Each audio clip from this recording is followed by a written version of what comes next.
নমস্কাৰ আপোনালোক সকলোকে পুনৰবাৰ স্বাগতম ননসমাই মছজিদ বন্ধুসকল পলকতে চাওক আজি 9টা গুৰুত্বপূৰ্ণ খবৰ। প্ৰথমটো খবৰ 2024 লোকসভা নিৰ্বাচনৰ পূৰ্বে ৰাজ্যবাসীলৈ 10টা বৃহৎ ঘোষণা মুখ্যমন্ত্ৰী ডক্টৰ হিমন্ত বিশ্ব শৰ্মাৰ। ৰেচন কাৰ্ড অৰুণোদয় আঁচনিৰ পৰা আৰম্ভ কৰি মাটি বাৰী সমস্যালৈকে কেইবাটাও বৃহৎ ঘোষণা কৰিছে মুখ্যমন্ত্ৰী হিমন্ত বিশ্ব শৰ্মাই।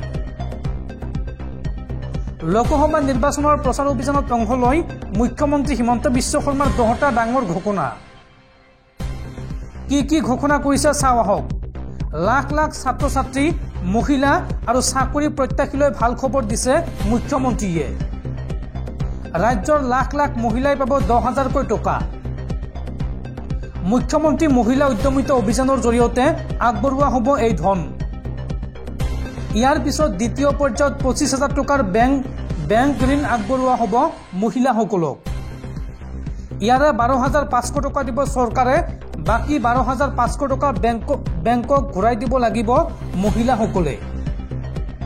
আৰু মুখ্যমন্ত্ৰীৰ নিযুত মইনা আঁচনিৰ অধীনত 10 লাখ ছাত্ৰীয়ে পাব হাজাৰ টকা। ৰাজ্যৰ 10 লাখ ছাত্ৰীক কলেজলৈ অহা যোৱা কৰিবলৈ আৰু কিতাপ কিনিবলৈ হিমন্ত চৰকাৰে দিব ধন।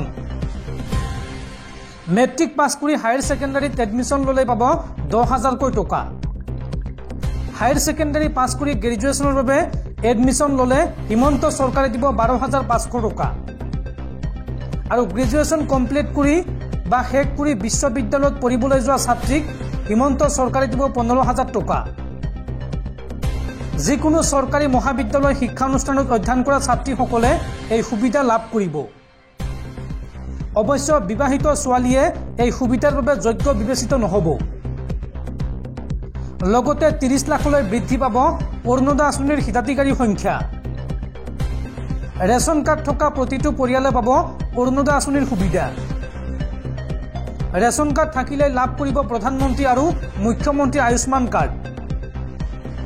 ৰেচন কাৰ্ড থকা পৰিয়ালে জীৱন বীমা আৰু দুৰ্ঘটনা বীমা লাভ কৰিব।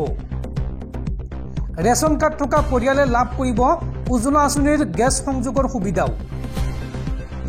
মুখ্যমন্ত্ৰী আত্মনিৰ্ভৰ অসমৰ জৰিয়তে 1,04,000 যুৱক যুৱতীক ধন দিব চৰকাৰে। ইয়াৰ জৰিয়তে ক্ষুদ্ৰ উদ্যোগীসকলে কিস্তিত 2 লাখ টকা আৰু 5 লাখ টকাকৈ লাভ কৰিব। ইলেকশ্যনৰ পিছত গাঁৱৰ সকলো বেয়া ৰাস্তা নিৰ্মাণ কৰা হ'ব। গাঁৱৰ প্ৰতিটো নামঘৰলৈ 3 লাখকৈ টকা দিয়া হ'ব।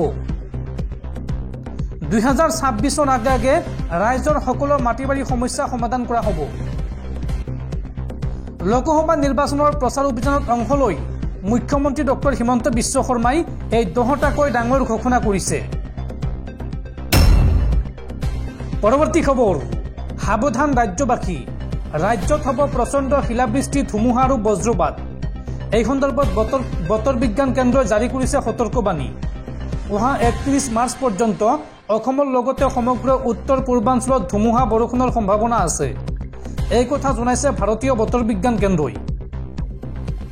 প্ৰচণ্ড ধুমুহা বৰষুণে জোকাৰি যাব সমগ্ৰ ৰাজ্য।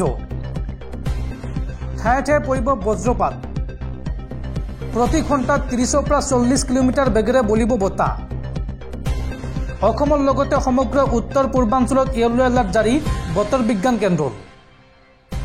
আগন্তুক 31 মাৰ্চলৈকে প্ৰচণ্ড ধুমুহা বৰষুণৰ সম্ভাৱনা আছে। বতৰ বিজ্ঞান কেন্দ্ৰই এই সন্দৰ্ভত জাৰি কৰিছে সতৰ্কবাণী। ধুমুহা বৰষুণৰ সময়ত নিৰাপদ স্থানত অৱস্থান কৰাৰ আহ্বান জনোৱা হৈছে। পৰৱৰ্তী খবৰ, কোনোদিনে নোহোৱা নোপোজা এক ভয়ংকৰ ঘটনা সংঘটিত হৈছে ভাৰতীয় বিমান সেৱাত।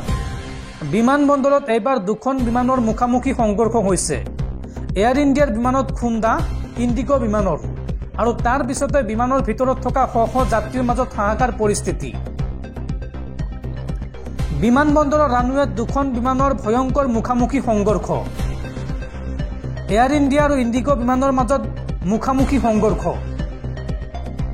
ৰানৱেত প্ৰৱেশৰ অপেক্ষাত থকা এয়াৰ ইণ্ডিয়াৰ বিমানত খুন্দা ইণ্ডিগো বিমানৰ।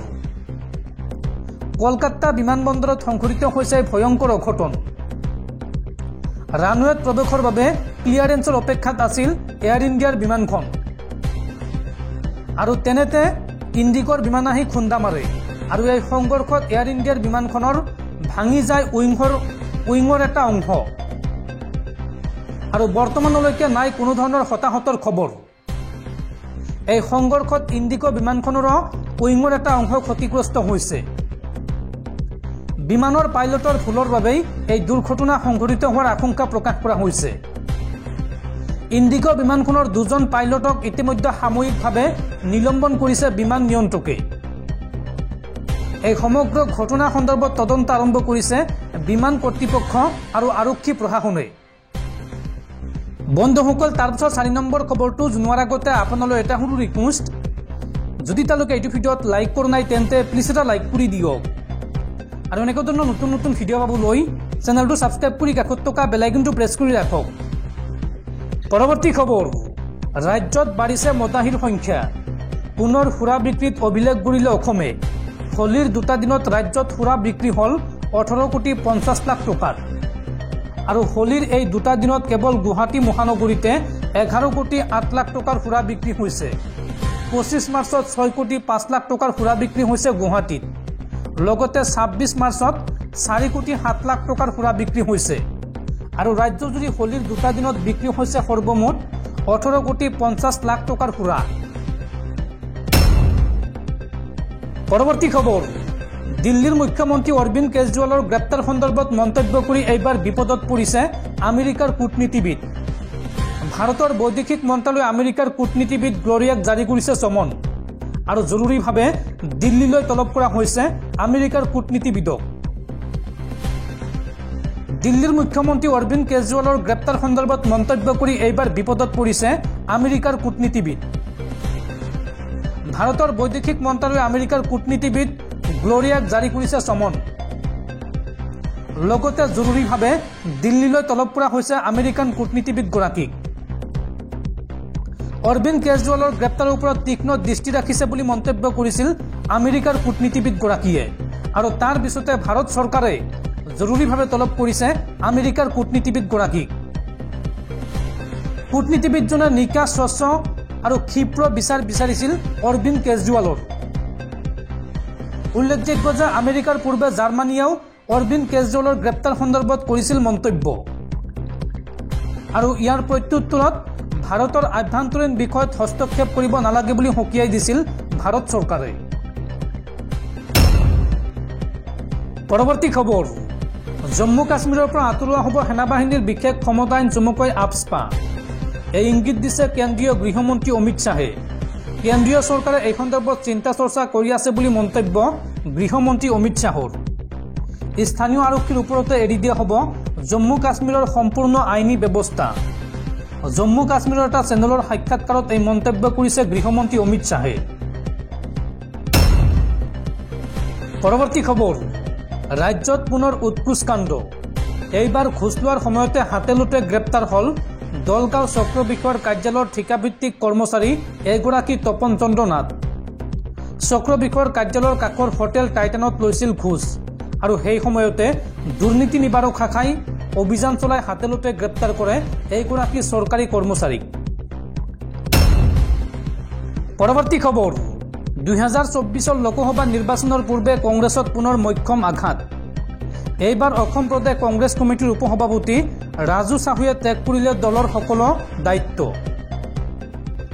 দেশৰ অষ্টাদশ সাধাৰণ নিৰ্বাচন আহি পদূলিমুখ পালে যদিও অসম কংগ্ৰেছৰ ভিতৰৰ দলীয় বিবাদৰ অন্ত পৰা নাই এজনৰ পিছত এজনকৈ নেতাই দল এৰাৰ সমান্তৰালকৈ দলীয় নেতৃত্বৰ প্ৰতি ৰাজহুৱাকৈ এইবাৰ বিষোদ্গাৰ প্ৰকাশ কৰিছে একাধিক টিকট বঞ্চিত নেতাই দল এৰাৰ পিছত এইবাৰ দলটোৰ উপসভাপতি ৰাজু চাহুৱে তেওঁক গুৰুত্বহীন কৰাৰ অভিযোগত ত্যাগ কৰিলে দলীয় বিষয়বাক অসম প্ৰদেশ কংগ্ৰেছ কমিটিৰ উপসভাপতি ৰাজু চাহুৱে এক পত্ৰৰ জৰিয়তে উপসভাপতিৰ পদ ত্যাগ কৰিছে তেওঁৰ অভিযোগ ডিব্ৰুগড় আৰু তিনিচুকীয়াক লৈ সভাপতি ভূপেন বৰাই সকলো সিদ্ধান্ত একপক্ষীয়ভাৱে গ্ৰহণ কৰিছে তেওঁৰ সৈতে কোনো কথাই আলোচনা কৰা নাই লগতে তেওঁ নিশ্চৰ্তভাৱে জিলা দুখনত দলীয় কাম কাজ কৰি আহিছিল বুলি উল্লেখ কৰিছে সভাপতি ভূপেন বৰাই এনে একপক্ষীয় সিদ্ধান্তৰ বিৰুদ্ধে ক্ষোভ প্ৰকাশ কৰি কয় যে কেৱল অলংকাৰ হৈ উপসভাপতি হিচাপে কাম কৰাৰ মন নাই দলৰ সাধাৰণ কৰ্মী হিচাপে কাম কৰি যাম এই মন্তব্য